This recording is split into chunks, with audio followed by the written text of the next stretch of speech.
So welcome to sailing fans all over the world onto Sydney Harbour.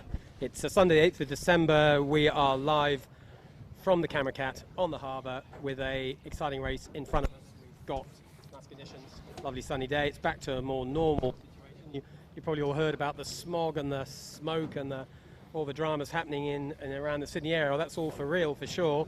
But today we're lucky the breeze has blown away the slightly scary amount of smoke that we've had on the harbour. And it's business as usual, and it's looking pretty fine and pretty sparkling. And today is the third race of the New South Wales Championship. It's the Sid Barnett Jr. Memorial Trophy. I think I've got that mostly right. Most importantly, it's another of the build-up races to the big event of the year. That's the JJ Giltinan 2020 coming up in about 2 or 3 months, not long at all. There's a Christmas break coming up in a few weeks' time, so there's not much more sailing to do. The more serious campaigns will have it in their calendars, how many more practice days and what they've got to achieve by when. Today is one of those key dates. We'll see how this all pans out. On board the Camera Cat today, our usual technical crew led by Michael Chittenden, and in charge of the drone is the world's best drone pilot. That's John O'Witty. You'll know him by the quality of his work. And driving the boat is David Witt, himself a skiff champion and, of course, well-known, renowned offshore sailor. And it's starting to become quite well-known Camera Cat driver too, I think. We'll get back to David in a second. And with me is Bucko. Bucko, yourself a multiple skiff champion as well. Today, pretty nice conditions, the kind of day you want to be back in your trapeze harness. No, but yes, of course. Beautiful day, flood tide, smoothish water, easterly course, pretty nice. It's quite flat water, isn't it? Not that we'll stay dry on the Camera Cat because this is a wet little vessel. But David, today, big rig, small rig. I know that there was a bit of a doubt in the boat park what to do, but give us your view. What would you do, and what do you think is the thinking process with the top crews? Yeah, well, before I start, I've got to give a shout out to my father-in-law, Johnny Pascoe. Our horse won yesterday at Pakenham in the last race at $21. Good on you, son. We're all collect, so my shout when we get in. As far as the sailing goes, split fleet. I always love to see the split fleet with the rigs. The shore partners, OLL, have got big sail in. Winning Group, Tech 2 have got 2. So I think Winning Group might be, if they can pull 3 strings there, they're obviously the favourite at $2.50, but I had a bit of a crack at OLL at $5. I think a very well, and I stress very well, sailed big rig would be where my money definitely is today. So we'll just wait and see. It's a bit marginal though. It's right on the crossover. It is indeed. And Bucko, the course today, tell us about the course and tell us about how that impacts on rig choice. Well, you know, the committee, I think, wisely and correctly selected the easterly course. Compass wind around 080. The wind mark laid up in Rose Bay. Tricky bit of beat up between Shark Island and Point Piper, which we historically called the Dardanelles for those reasons of difficulty. A jibe mark in the first run, but effectively it's nearly a VMG run all the way down to Robertson's Point. And then big long beat back up to the same windward mark, VMG run with no jibe mark the second time, and a beat, third beat up. So quite a lot of beating, and then a little short downwind run to the finish where it's basically at Clark Island. So a lot of upwind, tide flood, so the beats are long, the runs are short. Long way on port tack though, Bucko, upwind, right? It's sort of, it's left, right? No, so it's left biased for the track. The course axis is to the right of the wind direction. Interesting. I'm with Davey. I think it is a big rig day, but don't be surprised to see a second, well-sailed second rig boat, you know, take the chocolates. And this is obviously a good chance for the crews to kind of test, isn't it? Test the top of a big rig, test the bottom of a small rig. Well, that's what it looks like right now, but these conditions can change. We've had some weird and wacky weather here on Sydney Harbour over the last few weeks, so who knows what's going to happen. But one thing that will happen for sure today, Bucko, is traffic, isn't it? Because the course runs us straight past Rush Gutters, past Double Bay, down towards the Harbour Bridge. And that's where all the maximum ferry traffic effect is. So we're effectively crossing a motorway on several occasions, more so than on our standard course. And I think that it feels to me like another reason that maybe the big rig's going to be good, because there's going to be lulls, there's going to be ferry wash, there's going to be all manner of passing obstructions.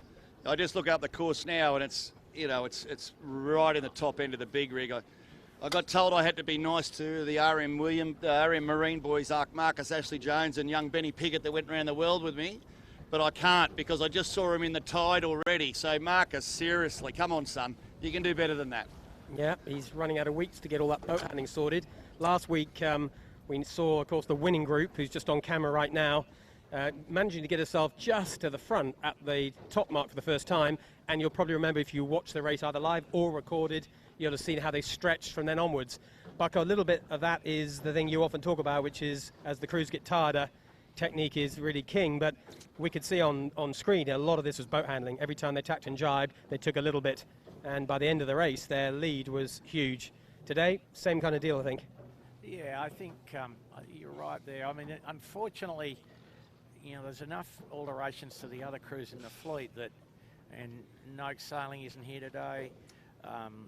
Finport doesn't have its regular lineup. So there's really, of the top boats, Shore and Partners, Oak Four Pines, Winning Group, Marine, AOL have got their full lineups, but hard to win a day like today without some cohesion and some hours on the water together. So tricky day, spiky wind, probably some bits of 8 to 9 and some bits of 16, 17. And where we're sitting here on the camera cut right now, we're in the midst of the best puff we've seen since we came out. Yeah, it's a little bit of freshness, isn't it? So, Bucko, to you first pick. Who's a winner? Who's you putting money on? I think it's hard to go past. I think the winning group will probably win again, with second rigging. Okay. And David, have we got a commitment from you? Are you still talking about odds and things? Well, I won't judge with my wallet because there's no value there. But I think Winning Group will probably win. But I think you might find AOL definitely in the top 3 with the big rig, and then you might even find either Shore Partners or Tech 2. It's interesting that probably the top 4 contenders, 2 have got big sail, 2 have got little sail. So we won't be deciding whether it was right or wrong at the end of the day. We'll definitely know. And because, of course, it's a scratch race. We've got handicaps down here as well, Bucko. So that's just for history, is it? So it's scratch. Who wins on the water wins the real race. That's the way it should be. That's just accumulated for reference. Just one top mark. Yeah, so we've got in front of us the actual handicaps, which is the cumulative performance so far. And you may be interested at home just to hear this. The boat that, for a reason I'm not entirely sure, has got Smeggett scratch. I'm not sure what's going on there. Nope Sailing equal scratch. Fair enough, because Sean Langman had a bunch of great performance a few weeks back. And poor old Tom Clout, he's barely sailed his boat and he's on scratch already, as is Tech 2. Maybe the new boats get a bit of extra punishment. Well, we have got 2 new boats. I was talking to Jack McCartney just earlier on, another of your sailing colleagues, David. He was showing me his pretty fancy winch device he's got for the rig tuning. It's quite a bit of kit. He likes it, obviously. He likes the fact he can change his rig settings, and really what I think it was doing is giving them a lot of confidence that if they get the rig choice wrong on this marginal crossover day, it probably gets them out of jail. Yeah, for sure. Being able to adjust your rig and change to the conditions. It's I think Ian Murray's had a fair bit to do with that winch system in the middle of the boat. But I'm just watching the Tech 2 boys up here come down. I've got 3 scallywags on that day. So obviously Jack sails with us. Young Charlie White's in the middle. He's a top 49er sailor that's moved in the skiff this year. And the bowman is Tristan Seal that went around the world with me. He's the best man you want in the Southern Ocean, but he might struggle today. First day in the 18, so we'll see how he goes. But I also just saw my old bowman over there on the Birkenhead Marina. I know we keep the big 100-footer there and everything, and I know I'll give a shout out to Phil and all the boys. They're right into the skiff. They think it's the best thing the Marina's ever done. So g'day to those boys, and if you need to leave your boat in Sydney Harbour, there's no better place than Birkenhead Marina too. So Tech 2, Jack McCartney was saying that he's hoping to get Trent Barnabas on the front of that boat. That would be a handy sign if he can do it. Let's assume he gets Trent here, David. From you, just give us your view. How long will it take Jack to get to a point where he can rely on his boat handling with, effectively, he's going to have a highly experienced bowman, but it'll be new to him, won't get a lot of practice time, and himself, and a new boat, and a new guy in the middle. What's the story? So I better come clean first and tell you that I've been signed up to coach him from now to the JJs. Oh, we have an So- so you're going to know all the story there. So how many coaching days are you going to need to do? We'll do quite a few, but I can tell you I don't know too many that are better than Trent Barnabas in the bow, and Charlie White's gone straight into it. So I think all he needs to do is get Trent Barnabas in the bow, and he'll be a serious contender. I heard a lot of people say something very similar. We've watched Trent a lot over the years. Pretty much every boat he's on almost immediately becomes a top boat handling boat.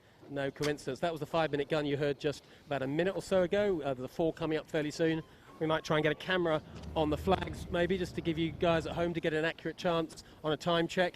Of course, this is lining up for the first start. It might not be the real start. We'll have to see if these guys want to get a little ambitious and push the start early. But we are under starter orders for today's race. Conditions, Bucko, looking back up the track, any change, your view, rig? Which side of the beat would you go here? No, got to go to the left side, and the breeze actually softened over most of the race course. It's a little softer, isn't it? It's not, there you go. There is the 4-minute gun. You'll have got that nicely on screen right now. There's our starter using our 5, then 4, then 3, etc. red flag system. You won't get guns every time a flag goes up or down. Remember, you're going to get a gun at the 4, or you've had the 4 there, then the 1 is the next gun. But the flags make it nice and simple so we know when we're going to start. There's the winning group going just across us. That's the same crew makeup there. They got the A-team today. We know what they did last week, just stepped away from the rest of the fleet, but different day, different conditions. There was more breeze. It was a more classic, or a proper classic northeasterly. Today, it's a little funky, and every time I look up, Bucko, I see traffic and ferries and punters everywhere. Sydney Harbour's getting full, isn't it? There's definitely more spikes in the breeze here, Bucko, than last week, don't you think? I mean, we're right in one right now, absolutely. Yeah, we're seeing up and down volume of wind, that's for sure. Certainly yesterday was another of those smoky, hazy days where everyone's quite not sure it's the best thing to do to be out in the smoke, and that meant the harbour was really quiet for a warm Saturday. I was out there yesterday, hardly anyone around at all. Today, the air quality feels good, subjectively, feels great. Visibility is good, and I think everyone's come out to play. So looking at the 3 minutes to go now, just having a look up the track, it's always a good time, 3 minutes to go, to have a look to sort of which side you want to go and what the pressure's going to be. And I don't think there's going to be much in it between the rigs. I think the big rig will be better to the wing mark, but I think the biggest telling is going to be from the wing mark to the bottom mark the first time, whether you can lay with the little rigs can lay with a chute on, or the big rig has to take it off. If you had a big rig on, you'd be hoping they've both got to take it off, because you'll be quicker two sailing with a big sail on. And we just saw on the start line just then 2 barroways from Armoring Pittwater and Shore Partners. It looked pretty left end. They came away pretty high on port before they did the barroway. So it is looking like a bit of a left end bias at the moment. Taking the bias out of it though, David, which end of the line do you want to be in terms of positioning for the beat? The leader will start on the pin, tack onto port and cross the fleet here, halfway to Bradley's, and a bit of left-hand air off the headland. That'll be the winner. So watch to see who starts off the pin would be my call. And in terms of avoiding the air down there, Bucko, how far? It's too far. You go out there on starboard. When do you fall into that little vacuum? No, there's no vacuum today. The breeze smooth around this side of the headland today with this sort of the breeze has wind. Opened it up completely now, so no issues. You can go all the way to the lay if you really needed to. what do you think it is, Bucko? About 8080 or something? Yeah, something like that. Close to that. Yeah. About 707 something. Yeah. Okay. So if you, And we are right alongside the committee boat. He's getting ready to fire the next gun, which will be 1 minute to go. Just coming a minute 10 at the moment, Mark. Super close to Clark Island here. There's a tiny gap between Clark Island and the committee boat, and we and a spectator boat are in it. The whole fleet is lined up behind us. There's a cruiser. There is the 1 minute gun. Set your watches. Oh my God! I just had my money go in the piss. There you go. Down the far end of the line, David Witt's pick, Planters Online, has just done a capsize on what looked like a unsuccessful barroway, but we're not going to be waiting for him. We've got about 45 seconds to go. Shaw and Partners, I think, are struggling to get to the line on port, so they're going to tack back on starboard. Sorry, they're tacking back onto port to get a bit of windward gauge. So Winning Group and Shaw and Partners are going to be fighting out for the pin. That looks like a better lay line for Shaw and Partners as she just flicks back. You can see left end of the screen. There's the pin. The rest of the fleet all up to windward. Everyone here, though, Buck, have got plenty on just to get to the line here. It's more left than I think they were planning it to be. Just a bit more left, and they have underestimated the current effect by the look of that. They have, in 15 seconds to go. Shaw and Partners and Winning Group are pushing for this pin, but there's not much Winning Group can do there. Shaw and Partners have got this locked away as long as they can lay it. They've got about 4 seconds to go. Looking pretty good for Shaw and Partners. Don't think you want to be up at this end of the line, but that's where the kitchen maker decided to start, as has John Winning, senior, of course, Yandy always starts down at this end of the line, so no question about that. Clear In the middle start, of the one fleet, crash. Yeah, we have Rag and Famish intertwined with, do you see who else that is, Bucko? Vintech. With Vintech. All right, that's a bit of a shame. Out the left end of the line, Winning Group tacking away from the pin. Sean Partners won the pin, Winning Group were next back, but they managed to get a tack in, and with the amount of port bars there is, they've crossed the whole fleet. And so Winning Group first out of that corner. They're clear across Kitchen Maker. You can just see them on screen at the moment. I feel a bit sorry for the Italian boys that have come out to watch the Elvie. They've just capsized there on the start line. So hopefully they can get it up and going soon. I got a bit critical from Jack McCartney telling he started in row F last week, but I'll tell you what, he hasn't even made it to the cinema to buy the popcorn today. He's that far behind already. Come on, Jacko. He's actually walking around the boat doing a bit of boat work there, we saw as well just for a second. But Appliance is online crossing the screen at the moment. They are back upright. They'll have a bit of a wet spinnaker and a bit of water on board, but they are up and running. And we're just going to follow into the left end of the line. These are all the guys who started nearest to the pin. But the winner of the pin is the boat in the far distance. Right in front of us now, that's Shaw and Partners. That's Smeg and Noakes Blue in decent shape. Birkenhead Point Marina, which Woody was talking about just a few minutes before the start. They're in decent shape down here as well. They're just going to have to find themselves a nice lane out of this corner. Little back eddy over on this side too, Mark. So, I mean, these guys should be pretty good. If they've got enough smooth water and not too much traffic, they should be pretty good when they get across on a port. At the moment, they're all being held up by Noakes Blue and Smeg. Shaw and Partners can't tack, I don't think, until the other guys do. As Noakes is first out of there, just falling into Smeg. So this is going to be a duck on Armour in Pittwater. Marcus Ashley Jones looking a little more together today. Woody, look at that. He's in decent shape, isn't he? He's probably going to stop Shaw and Partners crossing here and Smeg crossing. Nice start by Marcus. Out of the camera on the left-hand corner, you just saw Shaw and Partners tacking. They're not the best tack I've ever seen, but they're still upright. I've got to give it to Doro, though. That's 2 weeks in a row. He's won the start off the pin. He's just got to tack the boat better. It didn't look like a highly contested one, though, did it? No. He just had the first guy to realise that the starboard ley line was to windward of wherever he was, and he corrected that rapidly. Did a nice job of spotting that early, but otherwise he was under very little pressure. Winning Group we saw a while back, just to bring you up to date with them. They tacked away early on port. They came back on starboard for a while, but they've gone back onto port. They are heading for Point Piper. They like the look of the right-hand side of this beat. Certainly on board the Camera Cat, our two experts here like the look of the left-hand side of the beat. That's where Shaw and Partners is. We're with the most left-hand boat, James Doran. The boat that used to be called Asco back in the day now is sponsored by Shaw and Partners Financial Services. And he's done a couple of great starts the last couple of weeks. His boat handling is always pretty good, isn't it, Woody? Question is he quick enough in this stuff? We're about to find out. Yeah, you got to pull the jib on. It was flapping there for a while, Buggo. Yeah, he's got it there. He's got the no wire jib luff and a little bit of instability there. They've sorted it now, but that wouldn't have been helping their mindset. But they're pretty easy. This group leads, obviously, and as we see now, plenty of wind, but they're about to get past probably the strongest wind as they get across to a little bit of wind shadow effect from the windward side of Rose Bay here. So these guys that survived with only a minimum amount of flapping with a big rig in. Yep. And when they get up through here, Bucko, it's going to get a bit light, isn't it, past Shark Island, a bit funky in Rose Bay. So there's quite a lot to play for here. Oh, I mean, have a look. The Winning Group boys crossed everybody. They've gone to the centre, and have a look at how bow down they are there compared to the big rigs here. It's going to go lighter up here. You know, I think Doro's probably going to lead here if he can get over the top of Kitchen Maker.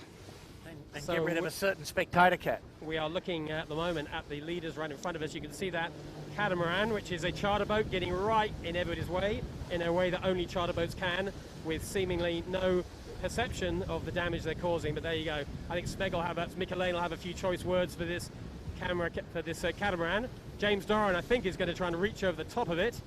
Meantime, the skipper... Yeah, Doran needs to get the bow down now. Go over the catamaran and consolidate his burn of the fleet here. Big left-hander. And the skipper of the charter boat is resolutely refusing to come look on, you backwards blokes. or downwards. I tell you what, Bucko, we're not bad commentators, son. We said who starts at the pin and tacks at Bradley's will cross and everyone lead. I think we might have got that one right, son. Fin It looks like Finport capsizing over there in tacking. I mean, I've got to be careful what I say here. I mean, it's sort of top end in the puffs, but you shouldn't be capsizing here with a big rig on. no, I don't. That's you'd hope not. But out of the right-hand side, the two most right-hand boats are Winning Group and Yandu, and Winning Group is still on port tack, going right into Point Piper, up in the far right of your picture. You probably can't quite pick it up. We've got a good picture from here. So the most left-hand boat is a boat right in front of us. That's still Shore and Partners. Kitchen Maker and Smeg that you're looking at on camera are just to leeward, 2 or 3 boat lengths to leeward of Shore and Partners. So this is the left-hand leading group, and we're about to see what it looks like out of the right. But Yandu, John Winning, not looking in bad shape coming across here on starboard. He'll be in the mix. He might even get across Shore and Partners, and then Winning Group, that's the next one to come over. I think in the end it's going to be fairly even between the left hand and the right hand. Yandu's just gone back. She didn't like the look of that coming over on starboard. So at the moment, it looks like we're with the leader, and Widdy, as you predicted, it's just started to go light and funky. Yeah, and I'll just give a word out to Chris Nicholson. I know he's taken on the Doyle loft here in Australia, and they've got this new cableless head salon and the mates. Well, the gear looks really nice. He's done a nice job. Yeah, look, we're just looking at Noakes Blue. They put in a pretty good performance. Was it last week or the week before, Buck? I remember you mentioned them on commentary. Yet again, here we are. They're right in the mix, big time, on a small rig. They are port starboard with the Winning Group. You've got a lovely shot on your screen right now. And Winning Group are clear across, but that's Noakes Marine Blue, who we don't often see at the front, right in amongst the leaders. Nice job. Securely in fourth, you know. Properly in fourth. Plenty of pace on the way over here. Let's see if they're going to hang on to that. John Winning is the boat that's directly in front of Noakes Blue, with Winning Group who's on starboard. Port starboard coming up right in front of us between Shore and Partners. Oh, it's a late tack. What's going to happen? That's going to be a protest. Shore and Partners didn't, I think they saw it, but just couldn't get organised enough. I don't know what they were thinking there. Well, you guys were talking, but I saw that coming. It's very shifty here between the islands. They were on a big up on a left-hand, on a right-hander, and Doro was way bow down. Do you think that was Winning Group changing course because of a wind shift that caused it? No, Widdy? I think Doro was asleep. I think Doro thought he was going to cross him easy. That's what I think. Doro was worrying about something else pretty clearly. He's tacked on a good line of breeze on the left edge. He's doing a penalty turn. He's taking a turn. He had to do that. I think the problem is he saw it late, and they weren't organised attack, were they? They didn't even begin the whole jibbies, etc. And for 1 second, they thought about ducking. That delayed them, and then all of a sudden it's a crash tap. Anyway, back at the front. Here we are. So just have a look at that, Mark. Winning Group here just tacking on the face of the puff, trying to hook up with the next good puff on the left edge here. Less wind on the right here. Guys with the little rig have to be very diligent about trying to sail in the puff. And the difference between the puff and the lull, where the camera cat is, we're just behind Yandu. You can see Winning Group over there. We're in a bit of 7-8 knots, but 100 metres to the left, it's about 14. This is shifty as you like, and Noakes Blue in the meantime's gone the other side of the beat, and they're hooking into a bit of righty. Noakes Blue currently leading on the water. A lot could change. In the right-hand group, there's also Smeg and Kitchen Maker. That's the 3 on the right-hand side. On the left-hand side, it is Winning Group, and it is John Winning Senior on Yandu. It's a winning battle out the left-hand side, and they're just looking for that lefty to come over on. It won't be long. If they don't come soon, they'll hit the rocks anyway. On camera, there they go. John Winning goes first, and John Winning Jr. goes second, and it all depends on what the next shift does. I'll tell you who's joined the dots together best, and Noakes Blue. And Noakes Blue for sure. Next, we're going to see that in a second as we get a wider angle in 1 minute. But we're with the left-hand group, the 2 winning boats. But Noakes Blue is clear across both of these 2. That's a good 40-metre gain, or 30-metre gain there. And there's real puff, and she's on starboard right. So that's Yvette, Heritage, piling in on starboard. Winning will have to do a duck. Oh no, they're going to go for the lee bow. That's not a great place for lee bow. Noakes is over them with some to spare. Not quite sure what they were thinking about there. Yvette'll be enjoying that. I think Sevy thought he was in the etril there. That was a duck, wasn't it? Needed to be a duck. Needed to be a duck for sure. And you see him there come out of the tack, though, and Sevy shaking his head. Yeah. To himself, I think. Yeah. I think so, and this was a miscommunication. Noakes Blue, Yvette Heritage sailing today with Rory Hunter and Oliver Scott Mackey. Great job from those 2. They've got a capsize wasp right in front of them. That's that thing in the water on the right, so they'd have to sail around a capsized boat. Yvette's got hard left-hand pressure in front of her. She's just got to make sure she gets to a lay line here. Yeah, that's one tack. You think it is a lay line right where they are. She's got a simultaneous on Winning Group as well, doesn't she? She doesn't want to get caught high on this ley line either. Decent tack from both of them, but Winning Group definitely a marginally better tack. They're up and running a little bit sooner. And guess who's coming to the party? The 4 Pines from fullback. Not on It's so screen, shifty. We are only about 100 metres to the top mark. They will be rounding the top mark in a few minutes. Another big port starboard coming here. Winning Group, a forced tack. Will Noakes Blue get across? Noakes Blue on port. She's across the first one. Don't think she's across the second one. No, so Smeg now have control of that group. Meanwhile, up to windward, John Winning Senior on Yandu is kept away from all the trouble, found himself a private little sneaky right-hander, and he's going to go around the top mark in first position. So Yandu at the top mark for the first time, in great shape. And the next boat steaming in here, Shaw and Partners already taking a penalty turn on starboard ley line with all the rights in the world. And they're going to cause a world of chaos as they come in on starboard. Remember, it's a starboard rounding. Port tack boats have no rights here whatsoever. Take the buoy away. It's all about port starboard. Shaw and Partners, they've got to give room to Smeg, which they do. Ooh, they just forgot to pull the main sheet in. Don't drop the main sheet, lads. And Shaw and Partners going from famous to a lot less so. So second round was Smeg. Third round was Royal Oak Hotel, who, Bucko, as you said, came from absolutely nowhere. Shaw and Partners making a big mess of the corner turn, but they get through it in fourth position. There's the Kitchen Maker in fifth. Yvette Heritage, after a few moments of celebrity, is a little bit back in the cheaper seats, but she's still in good shape. And then it's Winning Group. Probably Winning Group the most disappointed in what's happened in the last couple of minutes. They were right up in first or second. They've had a pretty poor couple of legs, and they're going to go around in, it looks like eighth. Then it's Tech 2. Plants is online, Widdy's pick, and then behind them is coming Birkenhead Point Marina, cruising along nicely, just off left of your screen right now. And then it's Vintech, it's Dalzotto, and we're still looking for Ilve, who are recovered from the capsize, but I haven't got eyes on them yet. Hopefully they'll be here soon. And Rag and Famish, disappointing day for them. Finport sailing with a different crew, Bucko. Nowhere near their normal performance today, and you saw them capsize as well, didn't you? I think they were in the tide, yeah. So, anyway, just Mark, at this point, it's the performance of Royal Oak. They were a good 80 metres adrift of the lead, you know, after 1 minute of sailing. So they've got big rig in, and they're looking pretty comfortable. They just picked the shift, didn't they? Look, we're just looking at Winning Group now. These boats are all driving off onto starboard. I've just seen Ilve, who are making decent progress up that top mark. So you definitely want the big rig on down here at the moment.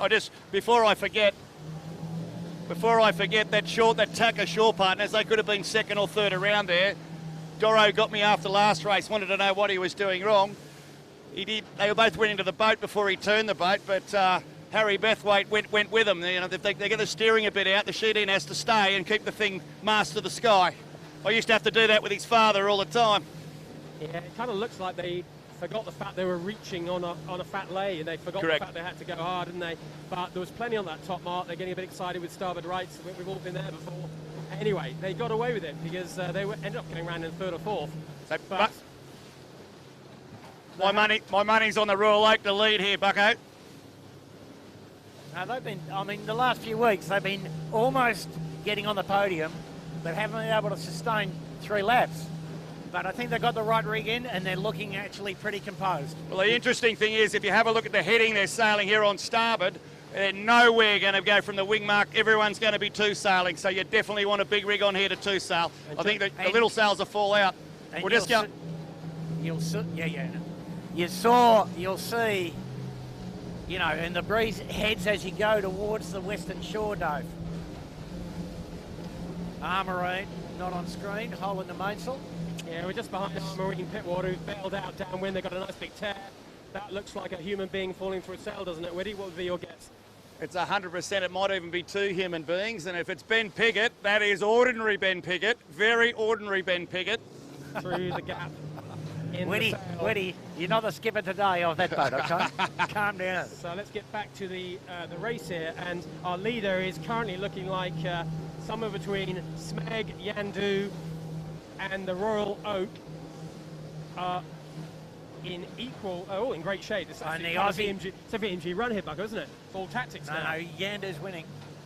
But Royal Oak's got a problem with this big, and not on screen, but unfortunately the catamaran charter boat is right back to repeat the havoc they caused before. We're just cruising past that catamaran right now. There it is on screen. Hopefully that boat will stop where it is. And out in front, there's our leader, John Winning on Yandu, who's picked his way through this nicely. Of course, he led at the top mark, picked the right-hand side of the beat at the end. That proved to be the winning manoeuvre. Found a lovely righty that gave him the lead. He's now coming towards this bottom mark. He's on starboard. Smeg's on port. They're bow to bow together as they come. Yandu has rights. They're no near the mark yet. Smeg trying to cross, but I don't think she'll make it. Yeah, she'll make it. Smeg will jibe. Smeg will jibe, and they should almost be jibe dropping here. Yeah, they're getting into this pretty fast. The next boat back is going to be Royal Oak, only about 20 seconds behind the two you're looking at on screen right now. So at what is supposed to be the jibe mark, but it's almost a drop mark, there's Smeg in first place. John Winning slipped from first to second, but he's still right in this mix. He might have to get himself out on the trapeze wire. Yeah, he's done it. He's out. All three stringing now. They've got to get past this island off this corner. There's a lot of rocks off to their left. Next boat back is the Royal Oak. She'll be in third position. And after that, it's going to be Kitchen Maker, and then the Winning Group, and then Appliances Online, close behind Shaw & Partners. That is your top 8. Woody has to bank as much height as he can here, because when they go to a 2 sail, the Smeg will be a lot quicker. So Woody's got to get as much leverage off him here with a little sail on when he can. Oh, we've got Kitchen Maker in the tide behind us at the mark. I mean,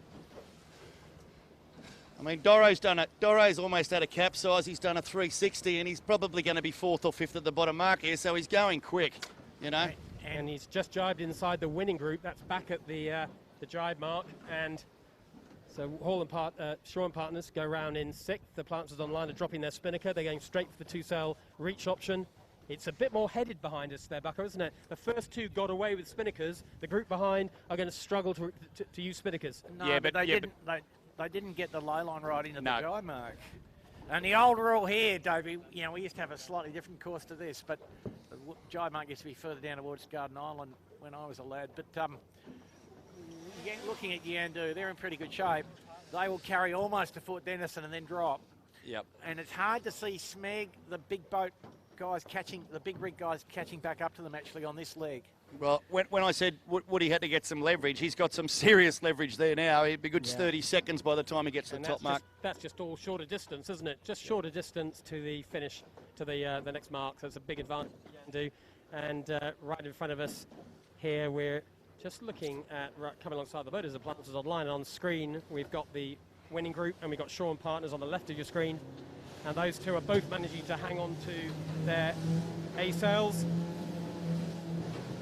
A couple have had to drop. The line dropped and then managed to get the sail back up again. Well, they're going to have the best VMG. They'll gain here, these boats under us. Like they're already in front of Winning, Shaw Partners. Yeah, that's quite right. So Appliances Online haven't put the spinnaker up. A correction, they're staying 2-sail reaching, but pointing straight at the target. Everybody else having to sail low, faster, but a lot lower with spinnakers. Net gain. Who are you with, Whitty? You're with a 2-sail reacher here? Oh, 2-sail reacher for sure. Yeah, that's why I said jibe drop at the mark. Mark, I think you'll find that the 2-sail is not much slower than with a chute, because the left drag ratio of the chute's not that good. Well, that's right. I mean, in a moment, Brett Van Munster and Appliances Online, he's off to the right of the picture right now. He's cutting a massive corner by 2-sail reaching. We're on Tech 2, Jack McCartney's brand new skiff, and he's going the same way as everybody else did, which means dropping the spinnaker any second now and then reverting to the 2-sail reach. We're about to see how Jack McCartney's boat handling, what stage they're at. Whitty, you can give them a score as their coach. Tell them how they're doing at this point. It's not the easiest drop to do this one. No, but they've got the sheet end dropping. He should be all right. Interesting, Royal Oak just out of shot. They've still got the spinnaker caught at the top of the mast, so... Plenty of work to do on the boat handling right across the fleet at this stage of the season. There's Tech 2. Still haven't got the kite down. They've pretty much stopped dead in the water there. I'd give that a 3. And I think you'd like them to sail lower and faster there, wouldn't you? Just keep the boat trucking along. Yeah, when he's underpowered a little bit, Jack's got to get off the wire and just run a little bit squarer to make it easier for the boys to get off. Luckily, Jack's got the helming skills to keep the thing upright through that, but he'll want to do it smoother and faster. Back up towards the front of the fleet. We're just saying goodbye to Tech 2 for a second. Brett Van Munster on Appliances Online is serenely cruising 2-sail reaching. He's passed about 4 or 5 boats in that manoeuvre. Up at the front, approaching that bottom mark for the first time, it's John Winning, followed by Smeg. They've got a lead of what looks like at least 30 seconds or so. Look at Appliance Online. I mean, that's my old boat. We used to love 2-sailing with Tommy Cloud on the sheet. You know, there'd be a rocket ship at that. My money's not dead, Bucko. No, not at all. Not at all, and they would have gotten woken up by having a little swim. And you're seeing a lot of traffic down here, so we're trying to see that you've got a big cruise boat on the picture at the top of your screen. To the right, you've got a ferry. To the left, you've got a ferry. It's all going on down the bottom end. These skip sailors. Brett Munsters have to go around the back. Oh, that's right, right in front of you. Probably just pick it up on the screen, right in front of you there. There's the big white Captain Cook cruise boat. Munsters had to take a big right-hand turn to avoid it. The winning group might get a bit lucky here. Shaw and Partners has got plenty on. Shaw and Partners trying to cross the bow of that big white boat. I'm not sure if they're going to make it or not. Poor old Appliance has got to run square now to the mark. Winning group got a bit of the same problem. It's so hard for Brett Van Munster. He's trying to sail literally full downwind mode. He's goose swinging the jib. You often see that in a skiff. He has got rights on the mark though. Yeah, winning group's going away, obeying the law here. Yeah, you get a lovely inside overlap angle, you come at that angle. And anyway, Brett has done well to recover, I'd say. That was not easy sailing. Great boat handling by all three crew on Appliances Online. And the net result, as I said, that one was almost fallen off the wire. The net result of that is Appliances Online are the leader of this little group, followed by Winning Group, followed by Shaw and Partners. Just behind us is the Royal Oak going round as well. And then it's Vintech behind.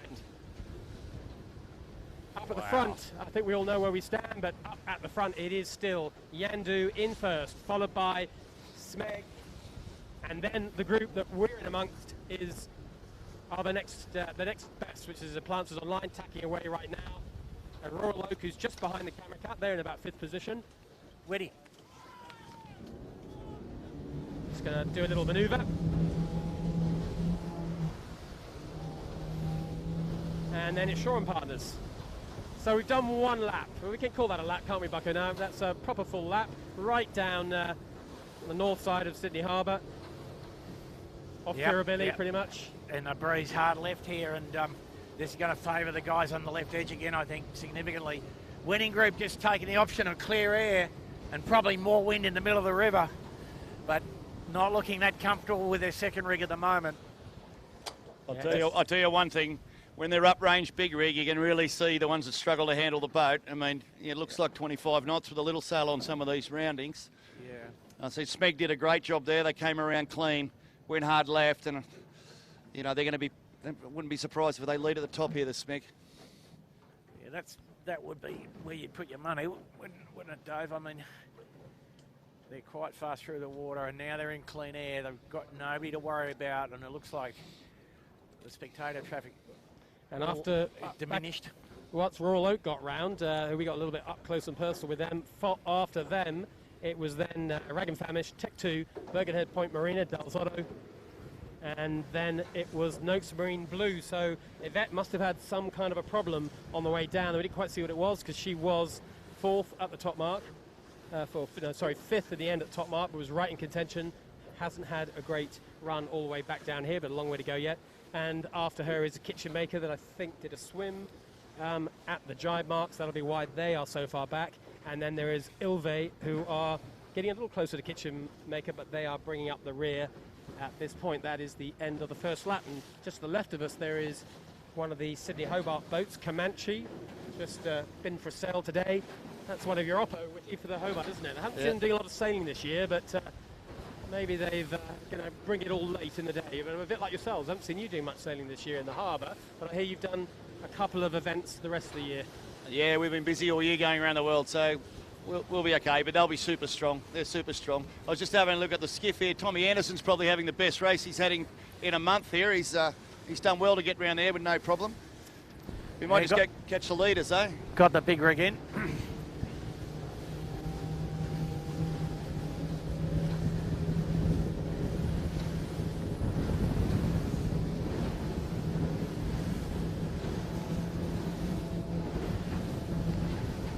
See, winning group don't look too bad down there. They look like they'd fallen out of it, but they've done okay, Bucko.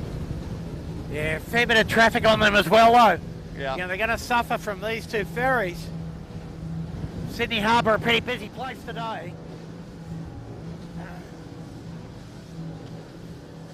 And the breeze a little up for this half of the beat here.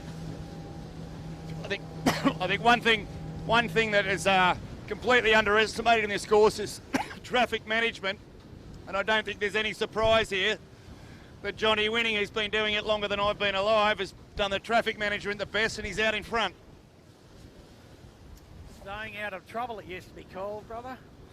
I'm trying to be technical, Bucko. Yeah. Traffic management, AKA. So we've even got a police boat with a flashing red light just adding to the amount of traffic, just crossing your screen on SMEG right now. Every manner of audible instruction is out here, but the top skiffs are managing to their way through it. Lots of wash, lots of waves. You look at the water, disruption there is, a really weird this number of large commercial ships going right across the racetrack. Unique things about skiff racing in Sydney Harbour.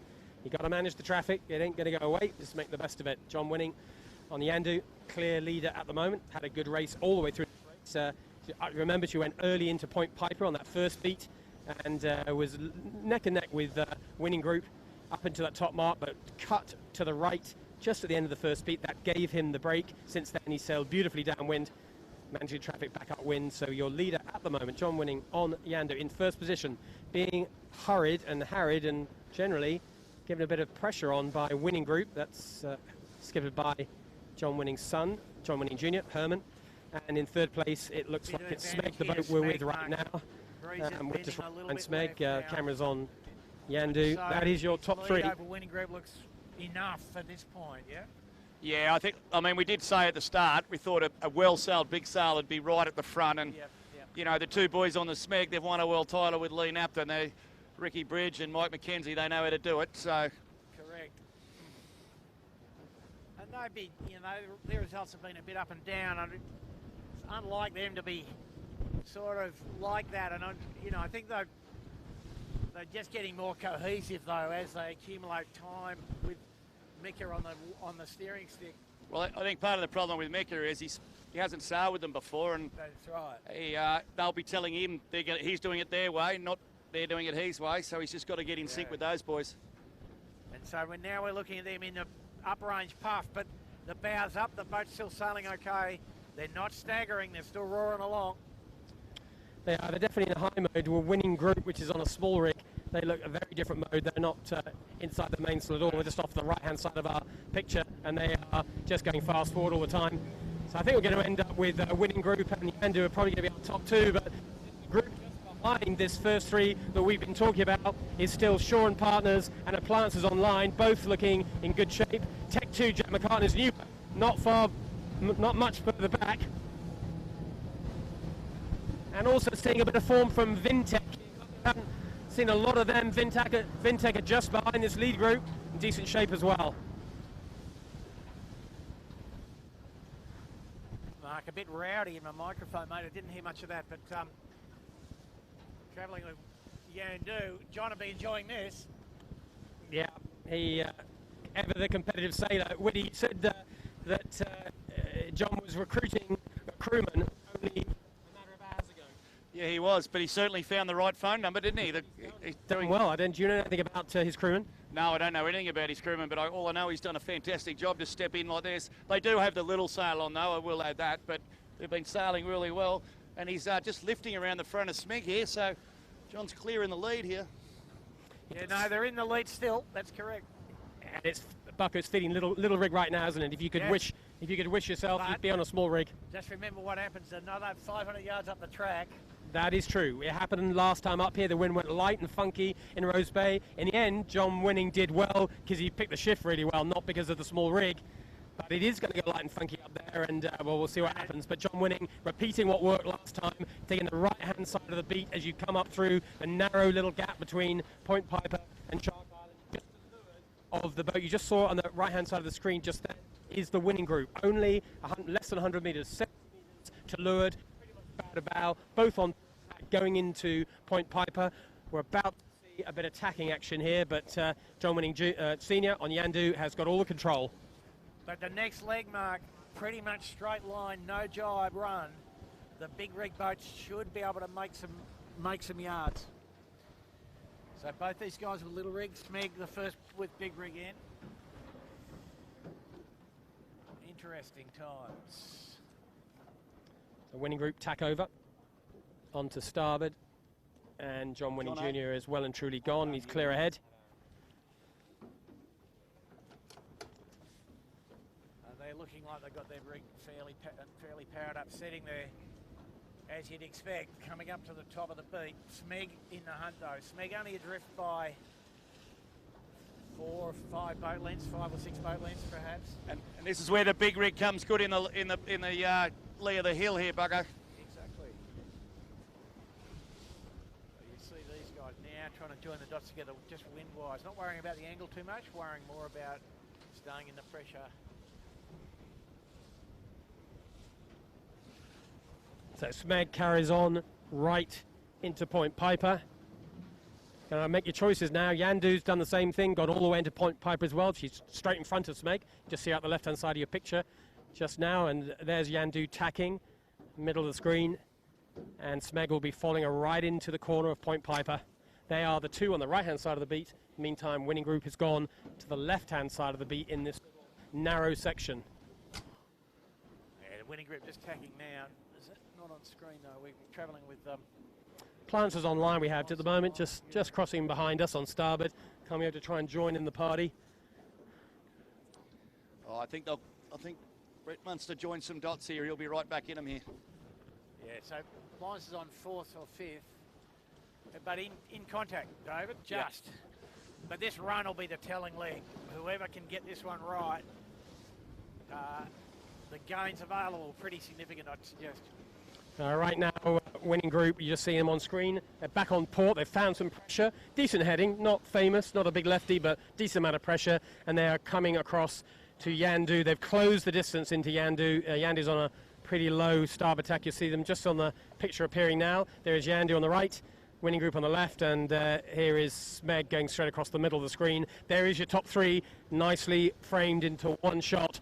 Not too far behind. It's Appliances Online, then it's Shaw and Partners, and then it's Royal Oak, Four Pines, then it's Vintech, then Rag and Famish, Birkenhead Point Marina, and Sea-Tech, not Sea-Tech 2, Jack McCartney's boat, Tech 2, are in that mix as well. But there's a bit of distance there. It's hard to see that back group, Bucker, getting into this lot, but the top three, and you'd have to include Appliances Online and Shaw and Partners, and possibly Vintech. Great performance from those guys. Any one of those could still make it, get a win here. Wow, tough. I think you'll expect here that Smeg will handle this pretty well, and with the big rig they should be able to be, if not in the lead, all but at the bottom of the run. Yeah, we're just on Yandu at the moment, who's just tacking the same puff that Smeg is on. Smeg is off to the left of your shot, but Smeg and Yandu both in this lovely puff. Plenty of pressure. We are now no more than just a few minutes sailing to the top mark for the second time. Out to the right of this beat is Winning Group, the blue boat, just about to tack now on a nice little shift. Yandu is the left-hand side of this group, and there's not a lot between those two winning boats. And just up behind them, keeping them both honest, is Smeg. That's your top three. Out to the far right, Appliances Online and Vintech, and Shaw and Partners coming over to the left as well. That's your top six. The winner's going to come probably from one of those six. Port and starboard, father and son here. I think, whoa. That was generous, wasn't it? Winning Group giving a little nudge. I don't think they really wanted Yandu to tack there anyway, so sure they'll score a few brownie points with that manoeuvre. But at this point, Bucko, from this point, this is what Yandu did last time, wasn't it? Went all the way to the right ley line, but we saw Winning Group lose out a lot at the top of the beat last time round. Winning Group will lead here. Winning Group's going to lead here. It's just puff by puff at the moment, Mark. So, you know, I think if Smeg tacks, there's plenty of wind coming. Breeze up in general a little bit, I think, too, Mark. So I think Yandu's right in this, I have to say, guys. I think Yandu's, that starboard ley line's so powerful on this rounding. It's worth a lot. It's worth at least a couple of boat lengths, and they've got it. Winning Group going to have to execute a fantastic tack. Well, we got them on screen. We're about to see. This is all boat handling. If they can tack in this puff and pick the lay, they will get round first, but I don't think they're going to do that and cross Yandu. I think Yandu's got the control. Not coming in on that reach they did last time, but this is going to be close. This is going to be great. A 180 turn required by Yandu. That's a problem in itself. Winning Group having to hang. Look at John Winning Jr. just having to slow the boat down, creating the space. Yeah, just held his lane and slowed down. That's a good method. Yandu will struggle to get the barrelway done. Yeah, that was, as you said, Bucker, the only solution. Nicely executed by Winning Group, but also nicely done by John Winning Senior on Yandu. Big turn, did that with no problem at all. So that's your 1-2. Yandu in 1. Winning Group in second.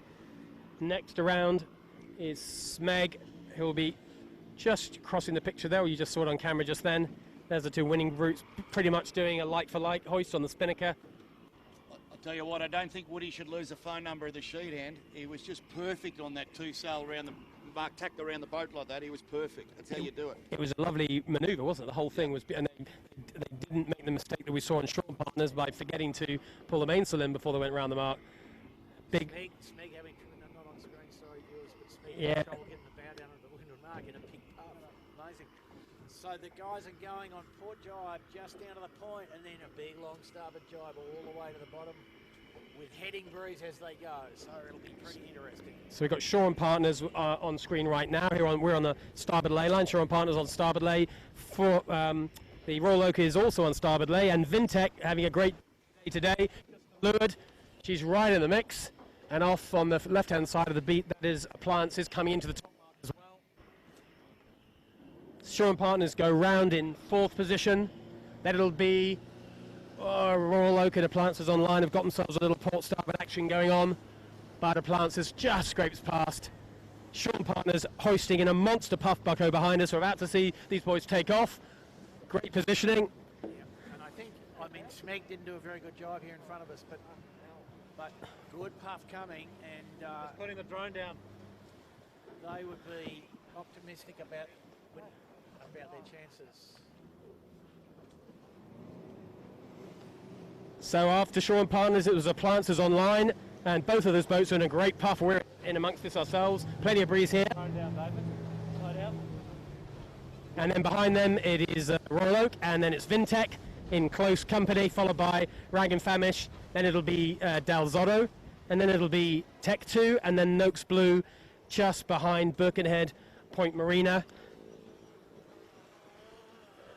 And behind them will be Ilve. The leaders, in the meantime, have scooted off downwind. We're both on starboard jibe, heading right down towards the harbour bridge. Not much between them two. Winning group look like they have a slight advantage over Yandu. We'll catch up with those guys in a second. Smeg is holding a comfortable third. Sean Partners in fourth. And the action on screen you can see there is Royal Oak just jibing into sixth with Appliances online to leeward. In fifth, a bunch of brave canoeists about to get caught up in that little battle. Those skiffs probably look pretty big to those canoeists. And there on screen, the iconic shot, Sydney Harbour Bridge, right in front of us. And a pack of skiffs herring down towards the bridge. A little right-hand turn will be required to get round that bottom mark for the second time. I tell you what, the winning group have done well there. Yeah, in the distance, you might just pick up the right-hand in the distance is Winning Group, and the left-hand one, slightly hidden, is Yandu, but Winning Group have sailed a great run down here. This is a pretty nice leg, this, isn't it, Woody? This is the one you're powering along, three-stringing, flat chat down here. There's no jives to think about, it's just raw power here. Yeah, raw power and swing the big rig down. But the boys with the big rig just did a poor job up the top there. That's where they got to take the gains, and they lost. So I'd say Winning Group have just won the race here. If they've got the boat to get round the bottom mark, which I'm pretty sure they have, they've got to get the kite off, two-sail reach, etc. But you'd expect them to do that. Let's and he's laying down nicely to the foot, Dennison, and be able to judge his angle into the bottom mark. Time to drop pretty easily from what he learned the last time down. So Appliances online just appearing off screen there, and here we are with Sean Partners. They've had an eventful race, haven't they? We've had turns, we've had caps. I'm not sure they actually ever capsized, but they've been in amongst the action all day long. Eventful doesn't even begin to describe it, mate. Yeah, look at there they are. There's Doro. All three crew nice and close. That's how you do it, all locked in together. They look pretty comfortable here, really, don't they? There's not a lot of drama going on, not a lot of conversation, just cruising along nicely. No, they sail the boat well on a straight line. They just got to turn the corners a bit better. Yes. And we're going to whistle past Sean Partners. We won't be able to catch them all up because they're going only slightly slower than we can go. But the next boat in front of us is Smeg. We talked about them a bit before. This is sailed by Mika Lane, but also with the rest of the crew are the long-standing, outstanding, high-performance sailors on board the good ship Smeg. And I guess it was only a matter of time, Bucko, with Smeg until they came good, wasn't it? Never been anything wrong with the boat or the setup or the crew, and Mika knows his way around a skiff. They could be timing themselves for a run into the JJ. Yeah, you'd imagine they're entitled to think they might be in and around third, sort of on average. Winning Group's established a clear superiority at the moment, and really Smeg, Finport, Shaw and Partners, Lance Line, the next, and Royal Oak, the next in line sort of thing. But Mick has inherited a good team there, and you'd imagine that the cohesion between the two guys in front of him counts for a fair bit. Counts for everything, Buggo. So it's a couple of months, maybe slightly more, David, till the JJ Gilton. The Kiwis have won it the last few times. I know you weren't competing, but I'm pretty sure you were watching. From what you saw then and what you're seeing out here, have the Aussies got a chance, or is it going to go back to New Zealand again this year? Well, everybody's got a chance if you're on the start line, but I'll tell you what, the only boat here that handles the boat anything like the Kiwis is the Winning Group. Everybody else, if they want to compete with the Kiwis, they want to get their boat handling up and their manoeuvres up. I know they practice a lot over there. They sail 3 or 4 days a week. I know back in the day when I sailed with Julian Bethwaite, and we were very successful. We were sailing 4 and 5 days a week, and everybody else part of the Winning Group, I think, is going to have to do the same thing to compete with the Kiwis. Yeah, I think it's ironically the advantage the Kiwis had. They have a smaller fleet, but they practice, but also they go out and they practice together. They tune together. They straight line all the time, whereas the Aussie fleet doesn't do an awful lot of that. They tend to work in little isolated silos. So there's a bit of work to do at the moment. The Aussie fleet, plenty more boat speed to be found, more boat handling skills to be found as well if they want to have a shot at the JJ in a few weeks' time. Well, in March, in fact, quite a few weeks' time, but about 10 weeks or so till the JJ starts. So with the bottom mark for the last time, first boat round is the Winning Group, who's just tacking in front of us. They're going to get onto nice early port. In first position, next round, 35 seconds after them is John Winning on Yandu. So still keeping in amongst this race, John Winning without any question. He's been in first or second on this racetrack. He just got rolled a little bit on that powerful just then. But there's still another long beat and a short run to finish. There's still a bit of racetrack to be used here. Just taking behind us, David. So John Winning is leading. Second is his dad. And in third place it is still Mika Lane on Smeg with Shaw and Partners. And then it's going to be Flances on line. And then a little bit back, there's a bit of a gap after that, but the next group is Rag & Famish and Vintech still keeping in amongst this race somewhere near the front of the fleet. Looks like maybe just gone a little lighter for up this work than last time, Bucko. Yeah, the little gale we got at the top has gone through, and now we're back to as it was the first beat, I think, more or less. So, Winning Group, not quite 30 seconds in front of them there. I mean, just on screen, we've got Shaw Partners rounding, and Brent Munster trying to get round the outside of him. I think he gets through on the wire. He might get him here for the first of the big rigs. Shaw and Partners very untidy into the bottom mark. Very untidy. Yep. Got the wing in the water and all sorts of bother.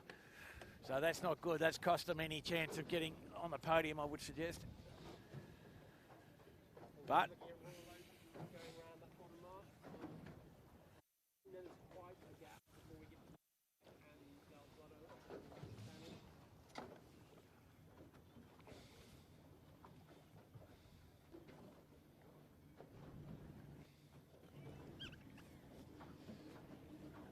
so there is Smeg getting going on this next beat.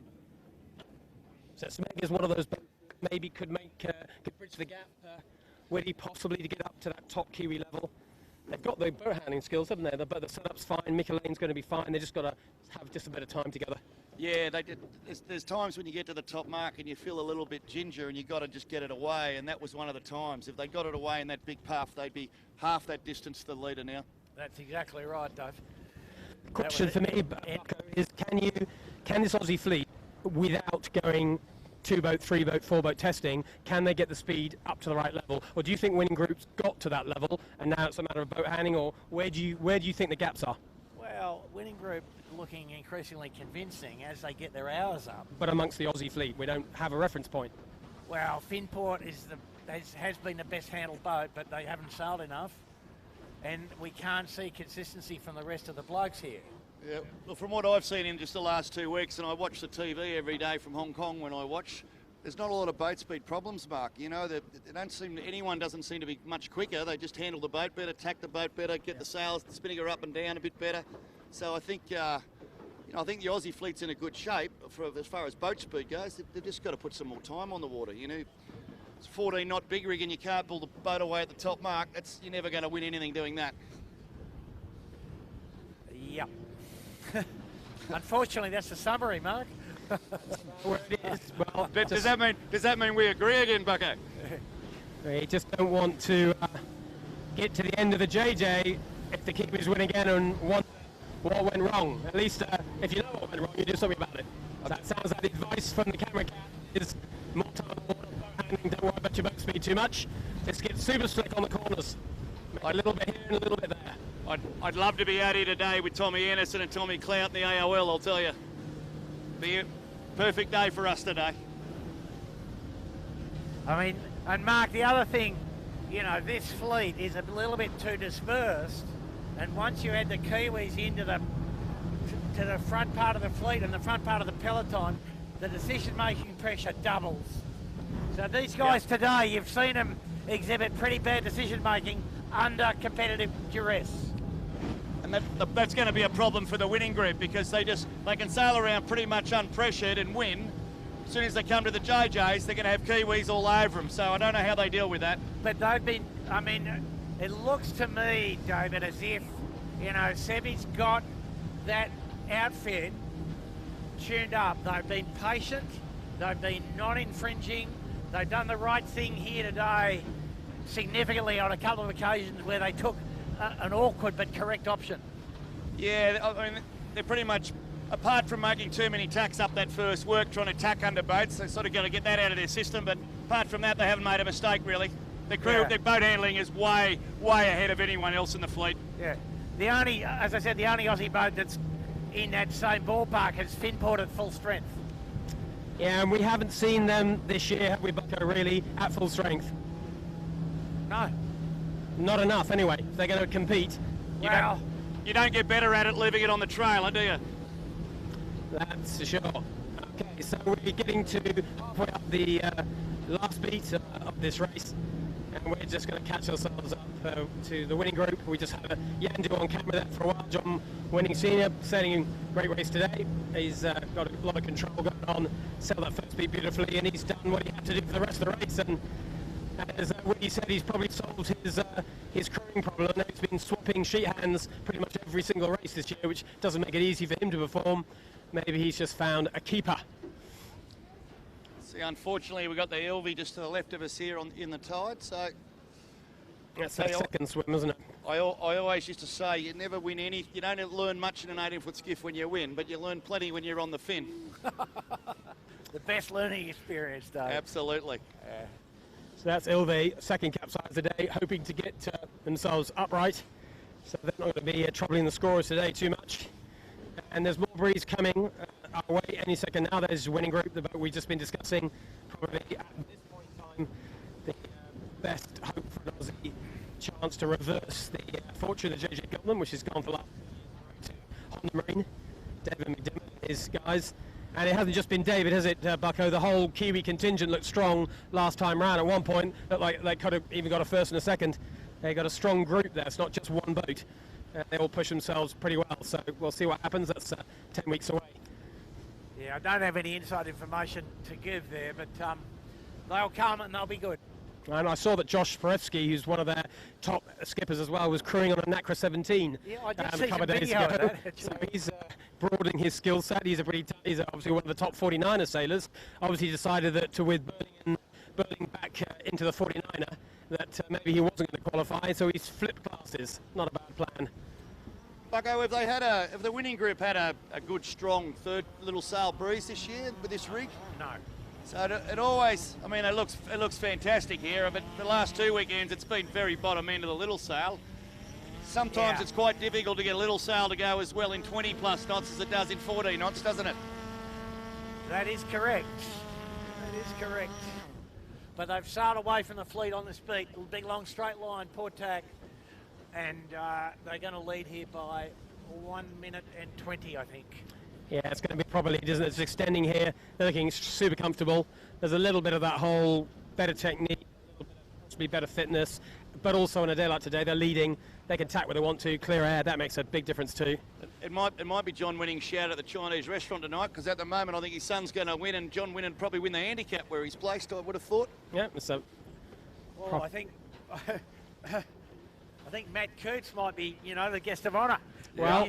Also remember on Friday night we've got the Supercup coming up, and John Winning Senior, as a previous JJ winner, will be there skipping his own boat with, well, who knows will be on the sheet hand, but with a regular crew.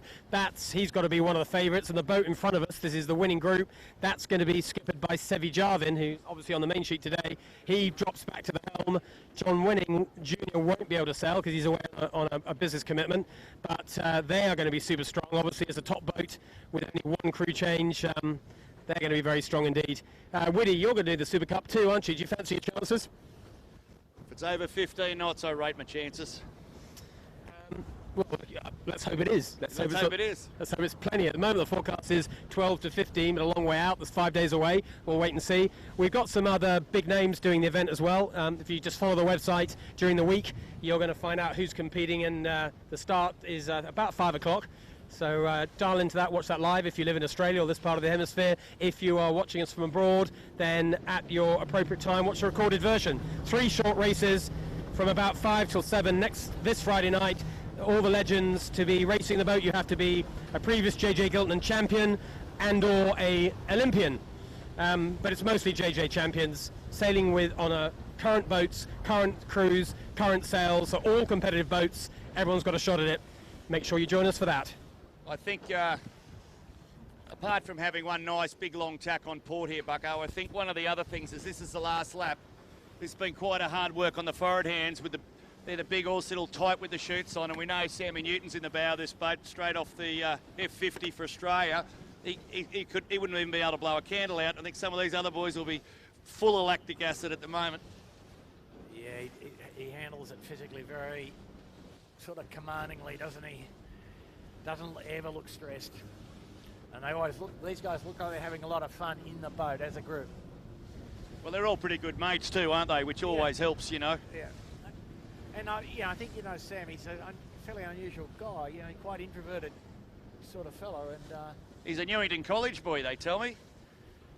I must have left a little bit before he turned up, huh?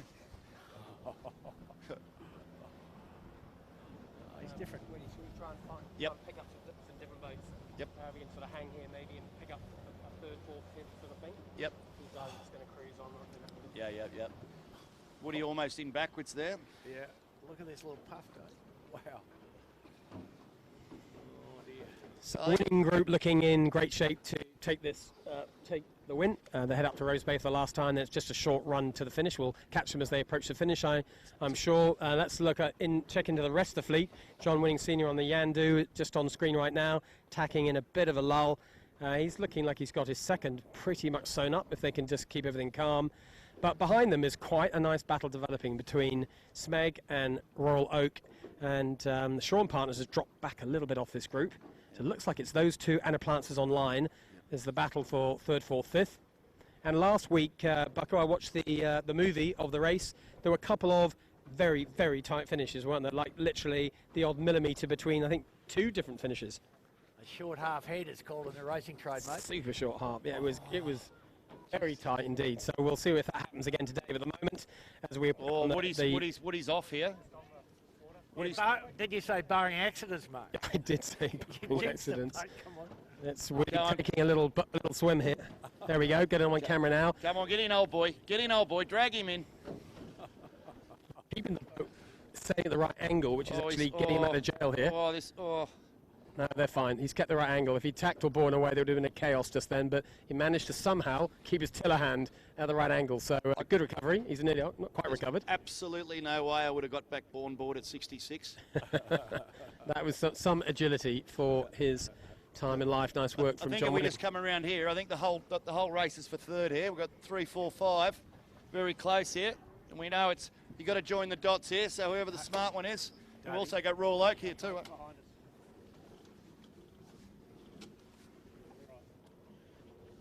Two boats, mate. Got him.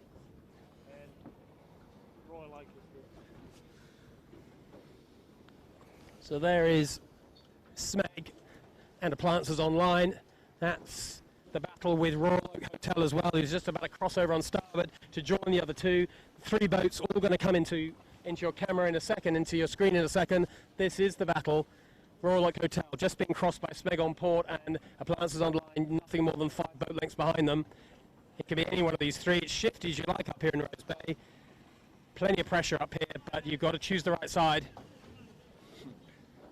Just getting a spray from Andy Hay. And Nick Old Press, Florida isn't that? sailing the 12. Yeah, with Nick Press, there's a hell of a combination. Yeah, 12-foot skiff fleet just sailing past us as well. Having a little look at what's going on. Mate, it's easier sailing an 18 than it is driving the Canberra Cat. Yeah, it's a little hectic, isn't it, here? Trying to keep out of the way as best we can while still trying to give you guys the best shot at home. Therein lies the compromise. Back at the top mark, you just see a white spinnaker in the distance. That is the winning group who've gone round the first mark, the top mark for the last time in clear first as expected. And now John Winning has recovered from his little dangle off the side. He's looking sorted on starboard ley line. He'll be approaching the mark in about a minute's time. He'll be around second. And that third, fourth, fifth battle, there we go. Smeg and Royal Oak and Appliances Online. It could be any one of those 3. I think we might fancy the Royal Oaks chances here. They're coming home like a steam train, Mark. Yeah, they had a very bad drop in the first lap and dropped back a lot. They've really come forward. Exactly. They just had to duck Smeg then, so they're even Steven.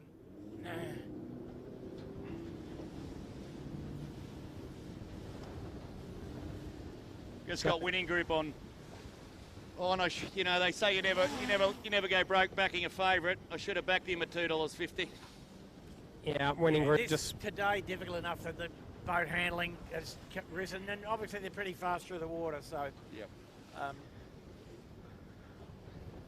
I think it doesn't take much. And each of these other boats, you can identify something fairly bad that went wrong at some point during the race, you know, and that's all you've got, accretion of errors. That's right.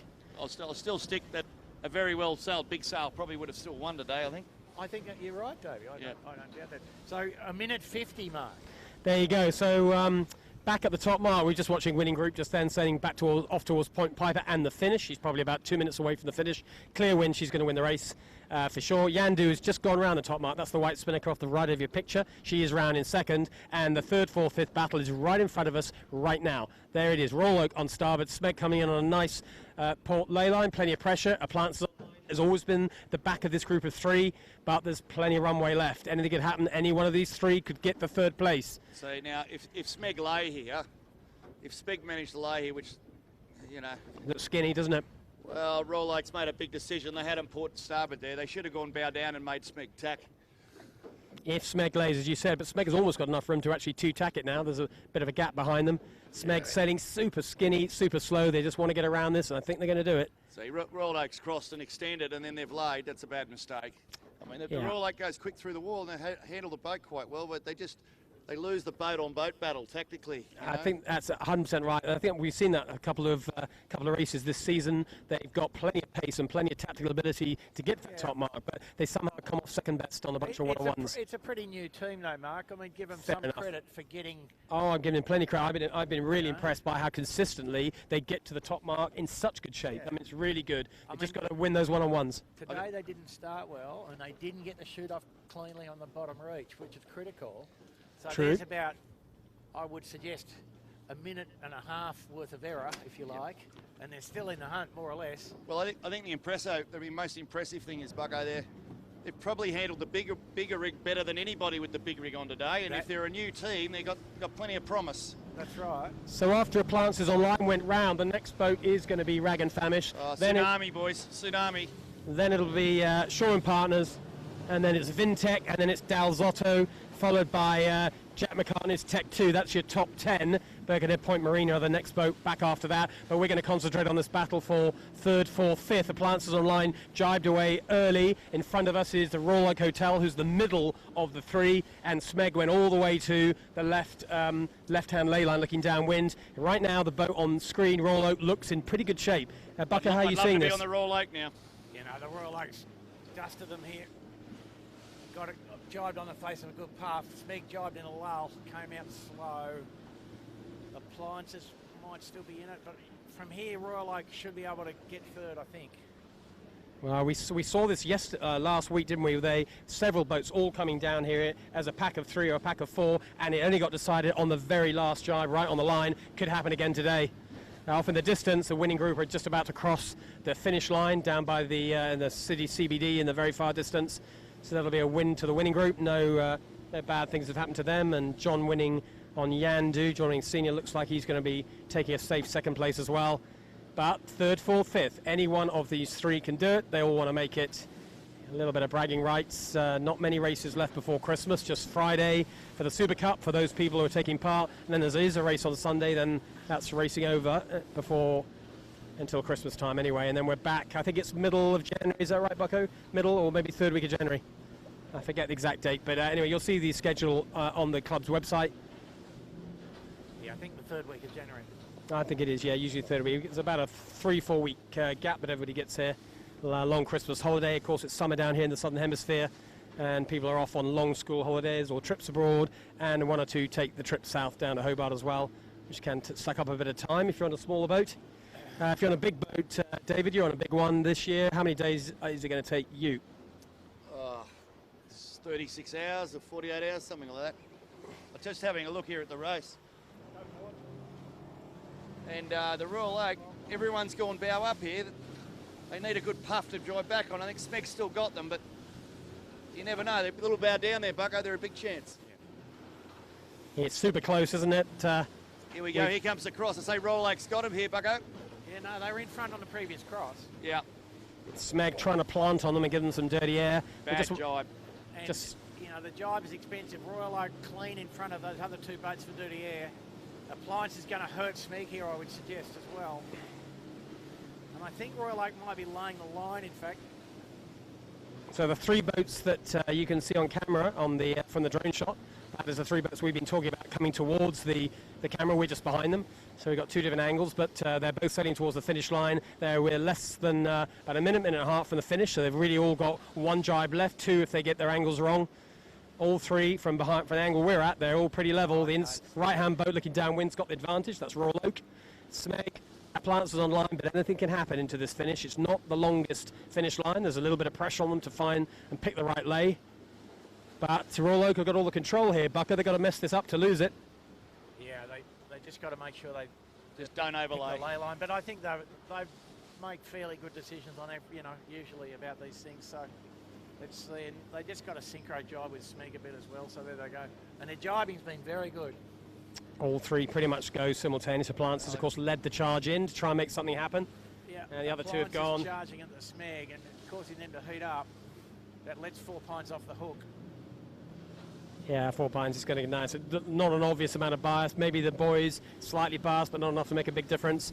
And in the end, Royal Oak did a really nice job. They finished that off well. Didn't have the best event at the top mark, but they found that puff, as you mentioned, Bucko, jibed at just the right moment and have kept it cool up until that point. Up at the pin end, you can see a bit of a barging match going on there. Appliances Online just managing to claim water to get down and inside there. And Smeg have to give up the 4th position, and they end up in 5th. So in 3rd place was Royal Oak Hotel, nicely handled at the end by those guys. Then Appliances Online, followed by Smeg, and of course already finished is the winning group and Yandu. So that's our top 5. Yeah, so the 4 Pines you see there coming at them from picking up from some errors. And you just think that if they keep sailing and practicing, they might end up in the... I agree. They've got some talent and they've got some pace. Shaw and Partners just crossing the line now. They'll be going around in 6th, cross the line in 6th. Closely followed by Rag and Famish in 7th position. And the group behind them is the Vintech, Tech 2 and Dalzotto group. Coming down here with plenty of pace as well. There's pretty much the whole fleet, apart from Ilve, pretty much the whole fleet's going to be finishing in the next few minutes. Yeah, they had good pace in the little rig, the Royal Oak too, and they handled the boat better than anybody with the big rig there, I think. So, you know, he's just got to get his head around the one-on-ones and make a few right decisions, and he'll be right. He could do with just a bit more retreaking. You know, we did comment about his little rig the other day, just a little bit too flat, but he's got time to fix all that. And, you know, again, that team hasn't been together, you know, this is their first year together, so the improvement rate can be quite, you know, quite quick and quite good. So just approaching the finish, there is Vintech with and Tech 2. Looks like she's a couple of boats back. Oh, no, she's just rolled on top of Dalzotto. So Jack McCartney having a nice little end to this race. The guys you're going to be coaching. So what are you going to start with? Where do you start with a coaching program? I'll start with the bowman. That's number one. Get Tret Barnabas. Yeah, and then we'll work from there. So your first job is a phone call. Yeah, first job is a phone call, and second job, from what I've seen in the last 2 weeks, is get him off the start line. It's been row F and row Z the last 2 weeks. I think he might have had a problem today. He was at the back of the boat trying to fix something. That's generous words from a generous coach. They'll be the last generous words, I'm sure. But maybe you're right. Maybe he was. Maybe they just got it wrong. We're not sure we got it on camera. It might be on film. It might be worth it. Sometimes I'm sure people watching at home, you might do this. Sometimes there's stuff that we don't actually see, but the camera sees it. It's often worth going back and doing a quick replay if there's a particular moment you want to understand a bit better.